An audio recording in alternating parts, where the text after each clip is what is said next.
So for this deep dive, we're not starting with a flash of fire or anything like that. Oh, It's yeah. it's a sound, a sudden heavy thunder that just breaks this deep lethargy. And you kind of startle awake, finding yourself plunging toward this abysmal valley. Dolorous, it's hmm profound, it's obscure. We are going straight into the first circle of the Inferno limbo. And that visceral shock, that's the arrival. Our mission today is really to get into Dante's pretty radical categorization in Canto 4, because this is not the hell you think of, with pitchforks and fire. Yeah. Dante's carved out this really sophisticated corner of damnation for those who sin not, Right. but we're still excluded from paradise. And he uses this space to, well, to pay tribute to human intellectual achievement, Yeah. but also ultimately to judge it. And the atmosphere is just so unnerving right from the start. Your guide, the master, Virgil, he starts speaking, but he's completely pale, utterly pallid. So, of course, the protagonist thinks he's terrified. He asks, "How shall I come if thou art afraid?" And this is what's so fascinating. The correction is immediate, and it's deep. Virgil explains that the pallor isn't terror at all. It's pity, which for terror thou hast taken. Pity. Pity. It's this profound anguish and sympathy for the spirits who are here. And that's our first big signal that this level is all about a kind of philosophical sadness, a deep sorrow, not active, fiery punishment. Okay, so let's unpack that. The sorrow without torment, because when you enter this foremost circle, the sound is what really sets it apart from the rest of hell. The sources say there are lamentations, none, only sighs. Just sighs. And they're so heavy they make the everlasting air tremble. That's it. That's the sonic signature of Limbo. It is the sound of, well, of existential disappointment on a massive scale. The crowds are huge, infants and of women and of men, and they're all suffering from what the sources call la peine du damned. Which feels like the ultimate theological injustice. Right. I mean, they did nothing wrong, but they're still damned. What's the exact reason? The exclusionary criterion. It really just boils down to timing and access. They failed on two key points. Either they lacked baptism, which is the portal of the faith, or if they lived before Christianity. Before it was even an option. Exactly. They adored not God in the right manner. And the punishment is purely psychological. It's this eternal, unfulfilled desire. They are lost and are only so far punished that without hope we live on in desire. Oh. And Virgil explicitly includes himself in this group for these defects and not for other guilt. It's the intellectual horror of it, eternal separation based purely on when you were born. It's a genuine tragedy, and you can feel that for the protagonist who knows some of these worthy people are stuck here. So this makes him ask the big question, the one that's clearly bugging him. Had anyone ever been saved from this place? By their own merit or someone else's help? And this is Dante really probing the limits of divine justice. Virgil's reply gives us the single greatest exception to the rule of Limbo, the harrowing of hell. It's an event he actually witnessed as a novice in this state. So he had just arrived when it happened. He had just gotten there. He described seeing a mighty one with sign of victory incoronate. Now, the name Christ is very deliberately left out. But with that description, there's no mistaking who it is. None at all.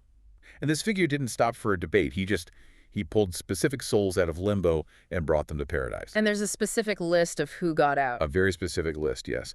It basically rewrites the rules to the Old Testament righteous. You have Adam, the first parent, and then Abel, Noah, Moses, the obedient Abraham, King David, and Jacob Israel, with his family, Isaac and his children, and Rachel. It's a who's who of biblical patriarchs. And the implication, which Virgil makes crystal clear, is huge. He says, earlier than these, never were any human spirits saved. So salvation was just closed, historically closed until that moment. For everyone else, limbo is eternal. And now that we understand that depth of sorrow, we stop talking about it and we move onward through this forest of thick, crowded ghosts. And then the whole atmosphere just shifts dramatically. A little way ahead, the darkness is broken by a light. It's described as a fire that overcame a hemisphere of darkness.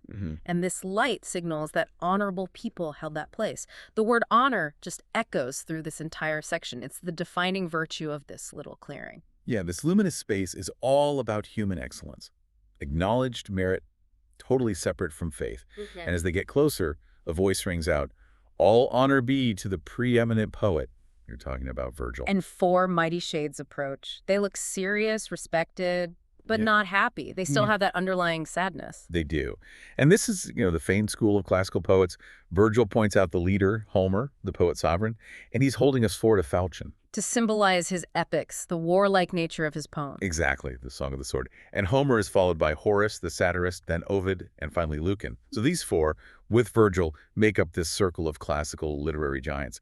But this is where it gets really interesting for Dante, the author. Wait, hold on. They don't just greet Virgil. They turn to the protagonist, to Dante, and they honor him. They do. That is monumental confidence. They just induct him into their club. He says they made him one of their own band so that the sixth was I, mid so much wit. Exactly. He's literally declaring himself the sixth greatest poet in history, standing shoulder to shoulder with the absolute titans of the classical world. It's such an audacious move, stunning in its ambition, but he clearly feels he's earned it. So this group of six poets, they then walk toward the heart of this intellectual space, a noble castle. And the architecture itself is deeply symbolic. It's 7 times encompassed with lofty walls. And those 7 walls, they represent the complete structure of a classical education. The 7 liberal arts, the trivium and the quadrivium, that were the core of the medieval curriculum. So it's a castle literally built on the foundation of human knowledge. Logic, grammar, math, science. The whole system. It's also defended by a fair rivulet, which the sources say symbolizes eloquence, but they just pass right over it, even as firm ground. The point being that true wisdom just breezes past the challenges of mere rhetoric. Right. And they enter through 7 gates into this beautiful meadow of fresh verdure. And here we see the residents. These are the mighty spirits, and they're described as having solemn eyes and slow of great authority.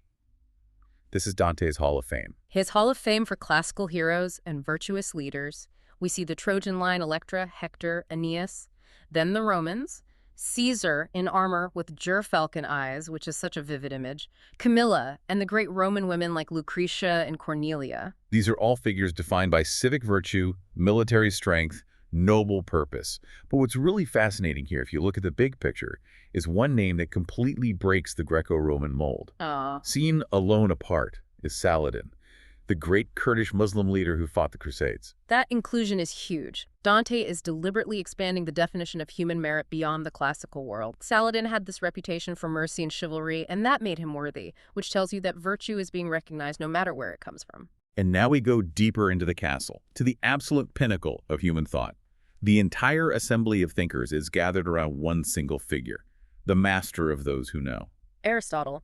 He's seated, and he's just receiving honor from his whole philosophic family. He is the unquestioned authority on pure, reasoned knowledge. And standing closest to him are the cornerstones, right? Socrates and Plato. And then the line just extends through all of human thought: Democritus, Thales, Euclid the geometrician, Ptolemy, Galen, and of course the great Roman moralists like Cicero and Seneca.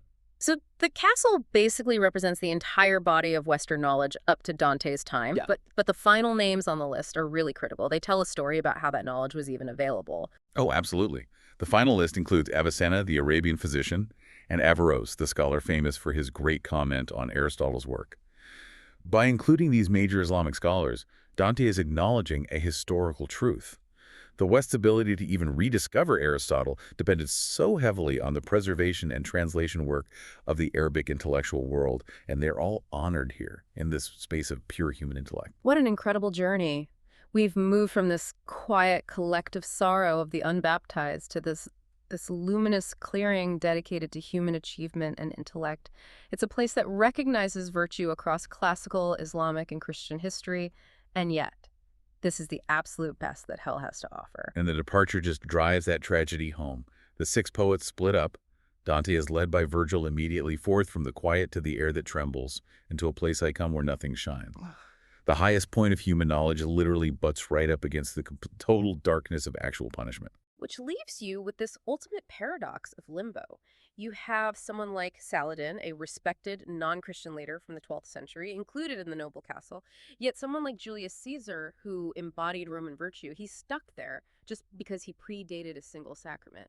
So what does the exclusion of the most learned, the most heroic, and the most brilliant thinkers from paradise actually say about the nature of required faith versus recognized merit in this uncompromising system? That is the knowledge you can now carry forward